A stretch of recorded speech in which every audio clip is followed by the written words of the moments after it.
It's all I've ever known. I cannot actually imagine a society in which a defendant does not have the right to counsel. And most prosecutors would say that the case of Gideon versus Wainwright, or most people would think that prosecutors would not be pleased with the decision and that they would, their job would be easier if Gideon had been decided the other way. They would be able to obtain convictions more easily. However, that's just not the case. The job of the prosecutor is not just to obtain convictions, but rather to seek justice. A student of the Constitution, which says, "No state shall make or enforce any law which shall abridge the privileges or immunities of citizens of the United States, nor shall any state deprive any person of life, liberty," which he was about to be deprived of, "or property without due process of law, nor deny to any person within its jurisdiction the equal protection of the law." That, again, is the question that the Supreme Court would eventually decide, but I think that Mr. Gideon was actually quite right to focus on the Due Process Clause in addition to the Sixth Amendment, because one problem that he had is that the Sixth Amendment, by its terms, applies only to the federal government. It constrains the federal government, not the state government.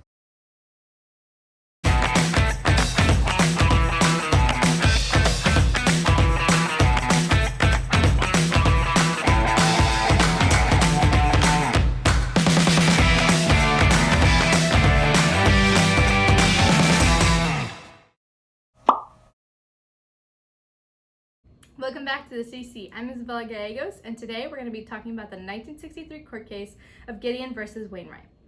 Clarence Earl Gideon was a man with an 8th grade education who ran away from home.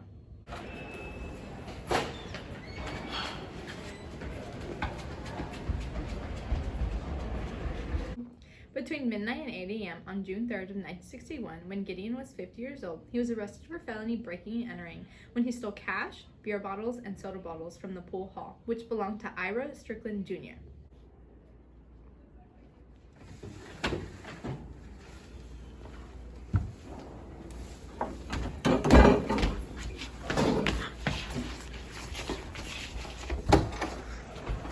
After this, a witness gave their statement, which led to Gideon's arrest. Clarence Earl Gideon, you are under arrest. You have the right to remain silent. Anything you say can and will be used against you in a court of law. You do not have the right to an attorney if you are broke. Please rise. Hands behind your back. This arrest led him to go to trial. When he requested an attorney, he was denied. You can only have an attorney if you commit a capital offense, and he committed a local offense. Judge, I can't afford an attorney. Can you provide one for me? For you? No. While incarcerated, he became familiar with the law and studied it, feeling that he was given an unfair trial. He asked the FBI for help, but they denied his request. So he took it to the Supreme Court.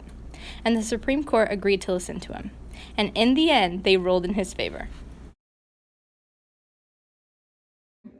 Okay, Mr. Gideon, after reviewing your case, I agree with you, and it is in your constitutional right to have an attorney regardless of your financial situation. So how does this affect us today? If we are arrested, regardless if it's a local or capital offense, we're guaranteed a fair trial. An attorney will be provided for us rather than just having to rely on our own knowledge. Let's take a look at how things have changed.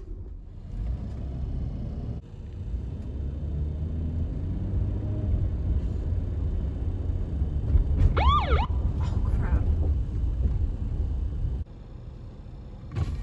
Hi, good afternoon. Do you know why I pulled you over today? It wasn't because of drinking, right? I promise I'm not drinking.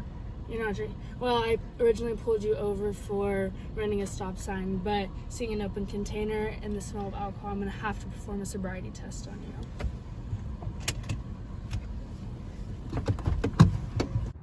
Okay, and now if you could please blow into this.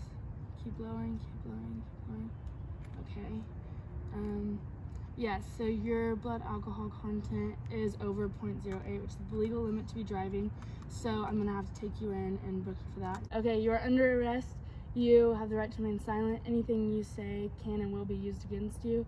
You have the right to an attorney. If you cannot afford one, one will be provided for you. I'm broke. I can't afford an attorney. Can you provide one for me? Yes, we can. Thanks to the Gideon versus Wainwright case, we can provide one for you.